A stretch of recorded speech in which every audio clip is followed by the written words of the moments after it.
मंगल मूर्ति मोरिया।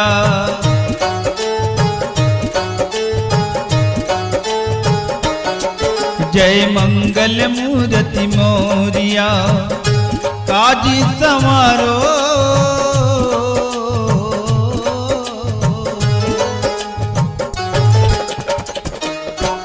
जय शिव शंकर, जय भोलेनाथ।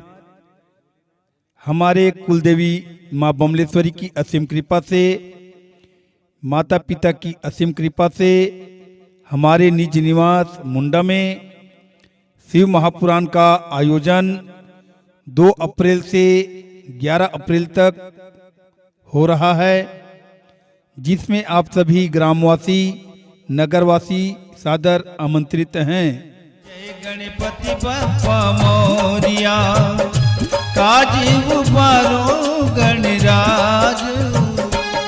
देवा तेरे ही द्वार, करते करुण पुकार।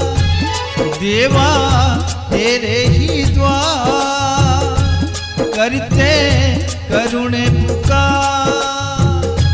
विनती सुन लो हे मधरा।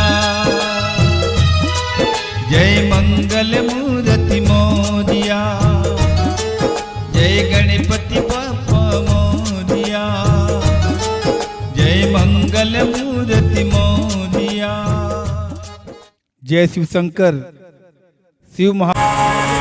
रघुपति राघव राजा, राम पतित पावन सीताराम। रघुपति राघव राजा, राम पतित पावन सीताराम।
उठाते हैं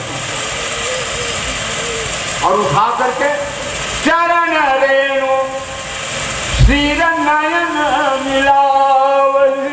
वाह रे प्रेम, धूल में भी जिन्हें अपने राम को पहचान लिया। चरण रेणु हीर नयन मिलावली। और नेत्र में लगाते हैं तो कैसा लगा, हृदय में उस धूल को लगाते हैं तो भरत को कैसा लगा। गोस्वामी जी लिखते हैं, रघुबर सर मिलन सुख, राम मिल गया। ये है प्रेम। जासु नेम व्रत जाई न बरना, ऐसा उनका नियम, ऐसा उनका व्रत। सारी दृश्य में जिन्होंने राम का दर्शन किया, ये है व्रत। जासु नेम व्रत जाई न बरना। राम का पद का चिन्ह क्या है? ललित ये विद्वानों की चर्चा है। राम का चरण का रेखा क्या है? यह है मर्यादा की रेखा। मर्यादा की रेखा नहीं मिटनी चाहिए। यदि मर्यादा की रेखा कहीं मिट गई, हमारी मर्यादा क्या है? गुरुजनों का आदर करना, बड़ों का सम्मान करना, माता पिता की सेवा करना, धर्म शास्त्र का अनुसरण करना, बुजुर्गों ने जो हमें रास्ता बता दिया है उन पे चलना, ये मर्यादा है। दीनहीन की सेवा करना, किसी से ईर्षा द्वेष न करना, ये मर्यादा है। ये रेखा नाम है और राम ने यही मर्यादा का पालन किया है, इसलिए उनका नाम बड़े स्वर्ण अक्षरों में इतिहासों में लिखा गया है। भगवान राम कौन है? वो मर्यादा पुरुषोत्तम है, मर्यादा पुरुषोत्तम है, इसलिए उनका नाम मर्यादा पुरुषोत्तम है। मर्यादा नहीं मिटनी चाहिए, ईश्वर की बनाए हुए नियम नहीं मिटना चाहिए, ये राम पर अंका है। आगे बढ़ते हैं। भरद्वाज जी से उनका मिलन होता है। भरद्वाज की स्वागत को भरत जी ने ठुकरा दिया। संपत्ति चकई भरत चक मुनियाय सुखेलवार से ही नीति आश्रम पिंजरा राखे उभा भिनसार। भरत जी भरद्वाज के आश्रम में जब गए तो महर्षि को बड़ा संकोच हुआ। मिलन हुआ और मिलने के बाद में भरद्वाज जी ने कहा, भरत तुम चिंता मत करो, ये होनी मैं सब जानता हूँ। सब जानते हैं तो मेरी माता ने जो कुछ किया है उनको भी जानते होंगे, उनको भी जानता है। जब सब जानते हैं तो माता ने जो कृत्य किया उनको भी जानता होगा। भरत का सिर नीचे हो गया। संकोच मत करो भरत। कैसे संकोच नहीं करो गुरुदेव, मैं कलंकी हूं, मेरे ही कारण राम को जंगल जाना पड़ा है। यदि कैकेयी के कोख से मैं जन्म नहीं लिया होता तो किसके लिए राजमान मही सकल अनरसिक दोषी मान रहे, अपने दोष को ही वर्णन करते हैं। मैं दोषी हूं, मैं सब सदा सबो, मेरे कारण राम को जंगल को जाना पड़ा, भैया लक्ष्मण को कष्ट भोगना पड़ा, माता जानकी को कष्ट, भगवान विठल का तो पता डर को लोहा टूटने वाला नहीं है, वो कारण वज्र बना है हड्डी से, दधीची ऋषि के हड्डी से वज्र बना है। हड्डी कठोर होते, वज्र कठोर होते, वज्र है ना काको बने हैं हड्डी की, हड्डी ज्यादा कठोर नहीं, हड्डी को तो तोड़ोगे फोड़ोगे टूट जाएगा, लेकिन वज्र ज्यादा मत। तो भरत जी अपने आप को कह रहे हैं यहाँ कारण कौन है? कैकेयी, इनसे मेरा उत्पन्न हुआ है तो कैकेयी से ज्यादा कठोर मैं हूं, कोई दोष नहीं मोर, न जाने और क्या क्या देखने सुनने को मिलेगा। भरत चित्त गंभीर है भैया। अयोध्या कांड को जिसने अध्ययन कर लिया और किसी शास्त्र को पढ़ने का जरूरत नहीं है, अन्य कांड भी में है, मैं नहीं कहता, लेकिन अयोध्या कांड यह है भरत का चरित्र से भरा हुआ। इनको गिरने ही संत लोग को समझ करके अपने जीवन में उतारते हैं। भरत पयोधि गंभीर है, कितने रत्न छिपा हुआ है, ऐसा भरत जी सोच रहे हैं। आगे चलते हैं। भरद्वाज जी ने कहा, बेटा तुमको कलंक लगा, अच्छा हो गया। अब किसी को कलंक लगे और कोई कहे अच्छा हो गया, ऐसी बात नहीं कहा। भरत जी कह रहे हैं मुझे कलंक लग गया गुरुदेव। भरद्वाज जी ने कहा बहुत अच्छा हुआ। क्या तात्पर्य है इस कहने का? मैं नहीं समझ रहा हूं गुरुदेव, आप कैसे अच्छा हुआ कह रहे हैं। देखो मेरे शिष्य लोग पूछते थे, क्या पूछते थे, जरा ध्यान से सुनना, ये बहुत गहरी बात है, विद्वानों की भाषा है। भरद्वाज जी ने कहा, भरत मेरा शिष्य लोग कथा के संदर्भ में पूछते हैं गुरुदेव प्रेम क्या है, प्रेम का स्वरूप क्या है, ऐसे मेरे चेला लोग पूछते थे। तो मैं प्रेम शब्द को छोड़ करके दूसरा शब्द बता देता था। वो तो शब्द ही तो था ना, प्रेम शब्द को त्याग करके स्नेह कह देता था। ये मानी नहीं प्रेम। अनुराग कह देता था, प्यार कह देता था, तो शब्द ही तो है ना। ये भी एक शब्द को छोड़ करके दूसरा शब्द मुंह को मैं लगा देता था, लेकिन था तो शब्द। तब मुझे ऐसा संकेत मिला आपके चरित्र से, तुम कहाँ भरत है कलंक है। अयोध्या कांड का मार में सोने की गुहा। तुम कहाँ भरत है कलंक है, हम सब कहाँ उपदेश। पूरे अयोध्या प्रयागराज के निवासियों को उपदेश हो गया। मैं झूठ नहीं कह रहा, सुना हूँ भरत कहा मैं झूठ न काये। मैं झूठ नहीं कह रहा हूँ, उदासी तपस्वी हूँ मैं, तपस्या करके जीवन को बिताया है। राम का दर्शन मेरे तपस्या का साधना का फल है, बल्ला हो गया। हमने तपस्या किया, त्याग किया, तो राम का दर्शन मिल गया। अब राम का दर्शन का फल क्या है? मैं त्याग किया, तपस्या किया, पूजा किया, इसका फल है राम का दर्शन। अब राम की जो दर्शन मिला उसका क्या फल होना चाहिए? सही फल कर फल दर्श तुम्हारा और सही स्वभाव प्रयाग हमारा। राम के दर्शन करने का फल तुम्हारा दर्शन। तुम जैसे संत का दर्शन मुझे सुनते हो। जब मेरे शिष्यों को से भरत का तब मैं जम के जोड़ कर सकता हूँ। अब प्रेम प्रेम प्रेम यानी भरत, प्रेम यानी भरत, प्रेमयमीय मंगल विरह भरत पयोधि गंभीर मथि प्रगट उचूरिता गुहित कृपा सिंधुमति धीर। मंथन किया सामने में त्रिवेणी। भरत जी का स्वागत होता है भरद्वाज के आश्रम में, रिद्धि सिद्धि के द्वारा निर्माण होता है, व्रत संजन बनता है, स्वर्ग जैसा। लेकिन भरत का वो प्रभाव है देखा सकता। संपत्ति चकई आश्रम पीरा राखे भावे।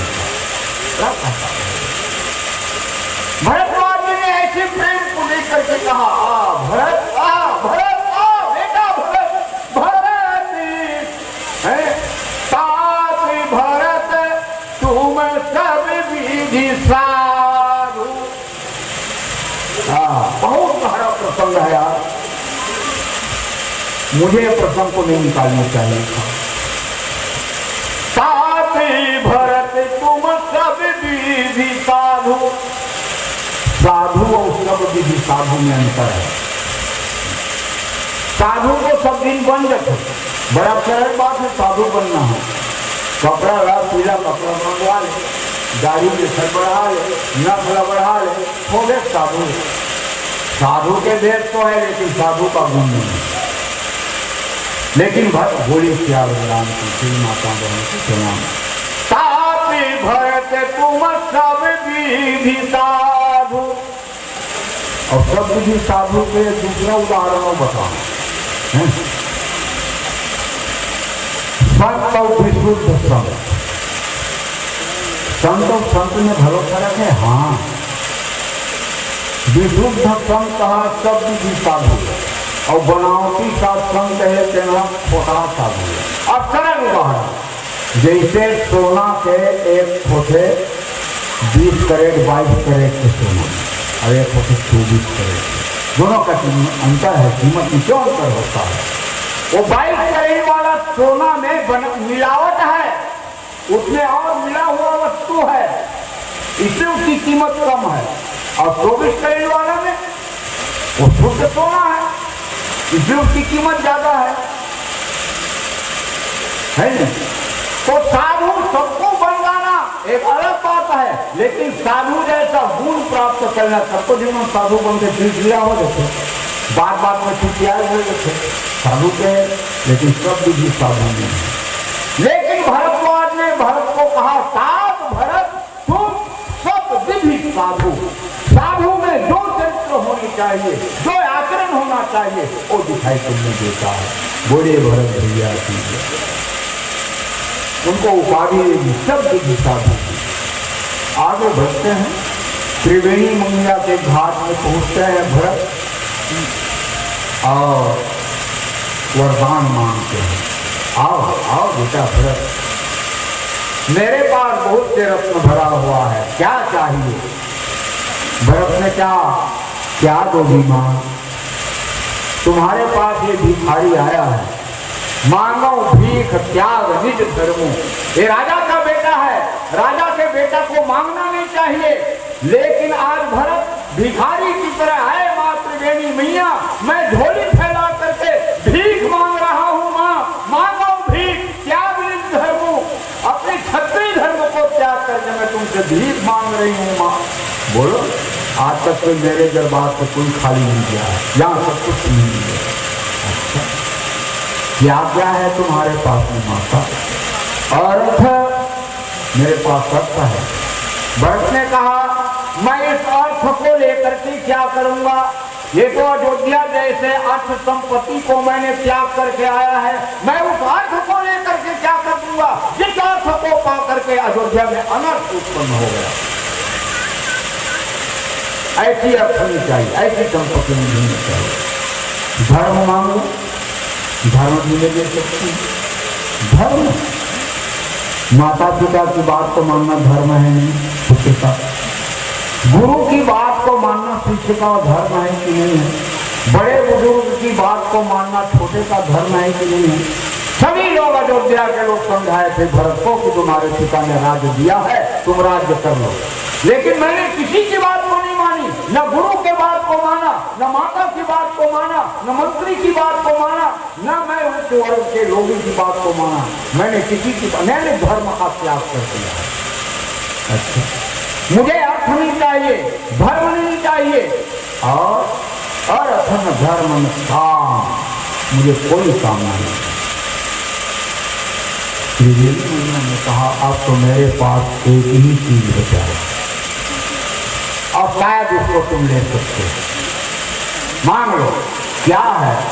अर्थ मोक्ष, मोक्ष मोक्ष बचा है, निर्वाण चाहिए आपको। निर्वाण? भरत ने कहा, जी नहीं, हाँ मुझे नहीं चाहिए। अर्थ न धर्म न काम रुचि गति न चाहो निर्वाण, मुझे मोक्ष नहीं चाहिए। क्यों नहीं चाहिए? सगुणोपासक मोक्ष न लेहि, जो सगुण साकार के पुजारी भक्त हैं वो मोक्ष को त्याग देते हैं, मुझे मोक्ष नहीं चाहिए। त्रिवेणी माता ने कहा, तब तो मेरी झोली जो मात हो रही तुम्हारे, कुछ नहीं देना है माँ। हाथ जोड़ करके भिखारी का झोली फैला हुआ है, दे दो माँ, दे दो। क्या चाहिए तुम्हें? जन्म जन्म रति राम पद, एक जन्म की बात नहीं, यही जोनी जन्मों कर्म वस्तु राम पद अनुरागों। जिस जोनी में मैं जाऊं, मरने जीने से मैं मृत्यु से डरता और घबराता नहीं हूं माँ, मैं बार बार जन्म लूं, लेकिन शर्त यह है, ये दे दो। जन्म जन्म रति राम पद, यह वरदान नयान, मुझे ऐसा वरदान दीजिए। आज त्रिवेणी के पास में वो अच्छे नहीं।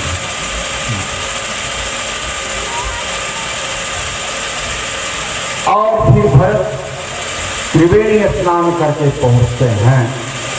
सभी केवट ऊंचे चढ़ी धाई, कहती भरत सन भुजा उठा। अब वो चित्रकूट के नजदीक पहुंचने वाले हैं।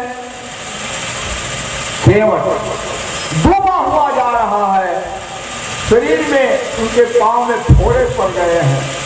ऐसा है, झलका झलकत पायन कैसे,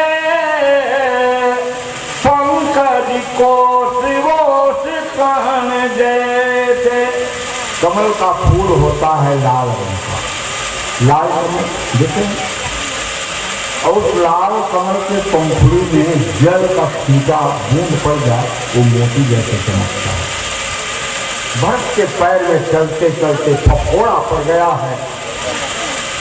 चरण की तलवार लाल रंग की है, थोड़ा जो उग रहा है वो मान लो पंकज कोश है, पानी की बूंद ऐसा बह रहा है, पंकज कोश समझो चले जा रहे हैं, राम के प्रेम में डूबे जा रहे हैं, प्रेम रस में डूबे जा रहे हैं। केवट ने उस डूबने वाले को उबार दिया। उबारता कौन? जो डूबता है उनको केवट ही तो उबारता है ना। देखो ज्यादा मत दीजिए, देखिए वो देखो बिजब बिचाला पाकर जम्बू रसाली तमाला। ये 4 वृक्ष दिख रहे हैं ना,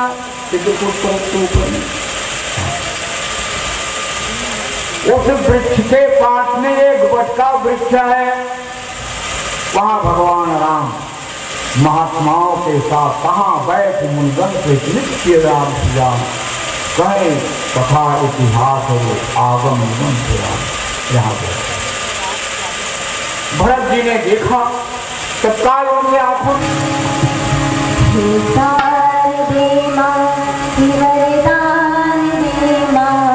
नादान है हम, हमें ज्ञान दे मां। विचार दे मां, ये वरदान दे मां।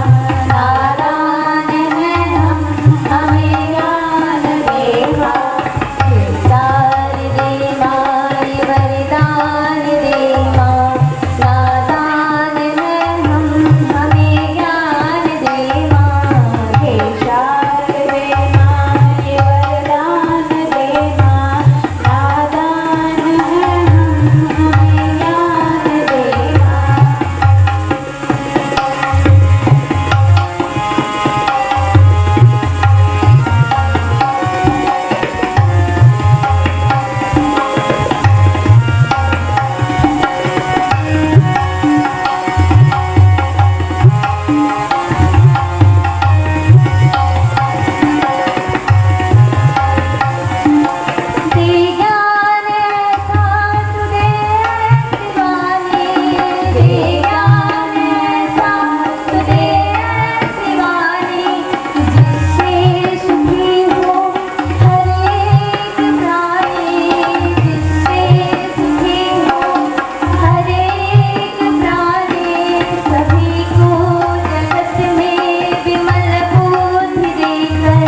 बंटवारा नहीं दे रहा हूँ, मैं तुम्हें विपत्ति का बंटवारा दे रहा हूँ। संपत्ति का बंटवारा तो सभी भाई लेते हैं, सभी भाई संपत्ति का बंटवारा लेते हैं, लेकिन तो विपत्ति में बंटवारा लेते वही भाई। विपत्ति का बंटवारा होता बाकी विपत्ति अवध हो जाए, और उस विपत्ति रूपी बंटवारे में तुमको ज्यादा हिस्सा दूंगा। विपत्ति तुमको ज्यादा मिलेगी, ठीक है। और प्रभु राम ने राजनीति भरत को सिखाया। मुखिया मुझको चाहिए खान पान का एक, मुखिया को कैसे चाहिए,